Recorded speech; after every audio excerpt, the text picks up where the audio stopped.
Hello everyone, welcome back to East Coast Taekwondo. I'm Casey Mazareski. With me today is Timmy Lee, one of our black belt instructors. Today we have another training tip for you. We're going to go over knee strikes.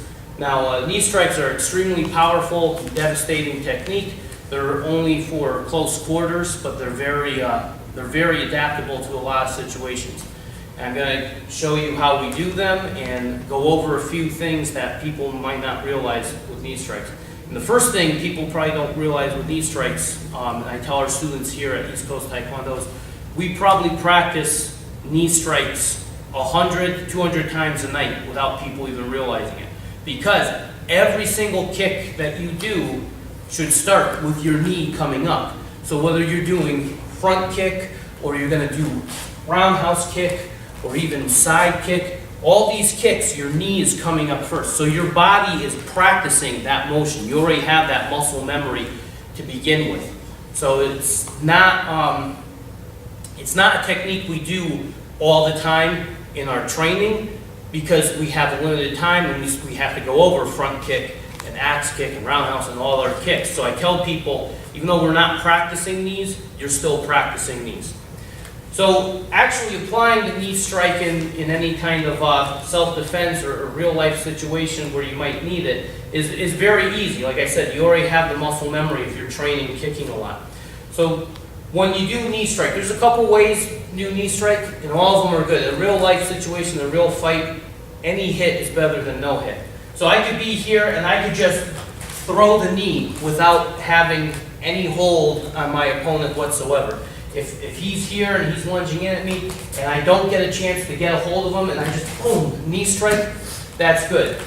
What I prefer to maximize my power, and again, as I always say in a lot of my videos, is to deliver as much energy into my target as possible. I want to get a hold of him and pull him into my knee strike. So when I do that, I want to put two hands on the same shoulder. We turn just a little bit. I put two hands on the same side of his body. The reason being, if I do two hands, one on each shoulder, when we come in, we turn this way again, when I come in to pull him in to do the knee, you can see our heads are about to crash into each other.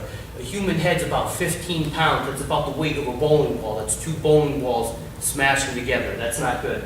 So I want to avoid that. So I grab two hands on the same side if I can. If I only get one arm, then I'll take that too, but ideally I want two. This way I can drive my knee into him as I deliver that strike. After I do that, now two hands on the same side, I have options. I can do an elbow here, I can chop, I can just push away. It's much easier to disengage. So that's why we do two hands on the same shoulder. Now, there's also some people would prefer to actually hook the head, one hand here, and spread out your arms, and that's fine too. You can keep them concentrated in the same area, or you can go wide, but the important thing is both hands are on the same side of his body. Now here's some other variations of knee strike that you can do. Like I said, you can do just a typical knee to the body. You can actually knee to the groin. If we're in a closer situation where I'm this close to someone and they're getting in my face and I don't feel comfortable, hey man, I don't want any trouble, and I still feel he's gonna hurt me, I can just boom, knee to the groin real quick. If I can't get the groin, I can do a little twist and do a knee to his inner thigh. I can do a knee to his outer thigh. I see how he buckles when I hit him with that knee. His leg buckles out like that. That's taking him off balance, so I can line up my next attack. I can elbow, from there I can chop.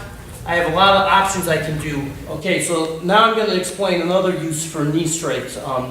If you ever get taken to the ground, this is not a good situation to be in.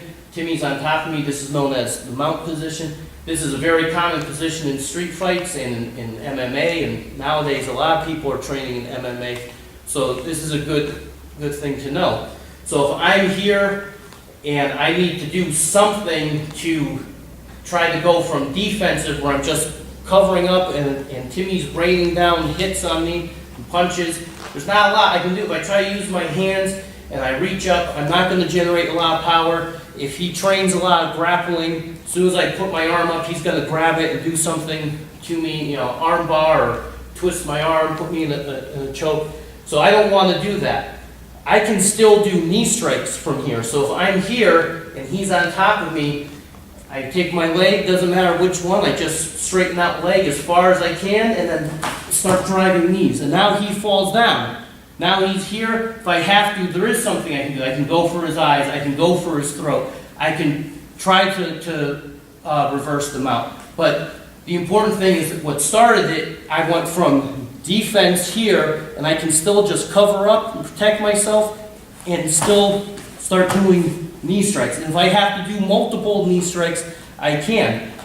The bottom of his spine right there, the tailbone, that's a very sensitive area. So if I start throwing knee strikes there, that's going to get his attention really quick, and I can do a lot of damage to him by sending a shot up his spine. So as you can see, a knee strike is a very, very powerful, very devastating technique. It's very versatile. You can use it in a variety of situations. And it's a technique that, without realizing it, most martial arts practice knee strike without even telling their students that they're practicing knee strike. Just because anytime you kick, that knee is coming up anyway, so you're already building that muscle memory. I'm Casey Mazereski. This has been our training tip for knee strike. If you enjoyed this video, please like and subscribe to our channel here on YouTube. If you have any comments, please leave them below. Please check us out on Facebook as well. And if you're ever in the Fairfield, Connecticut area, please come down and check us out, East Coast Taekwondo in person. Thank you.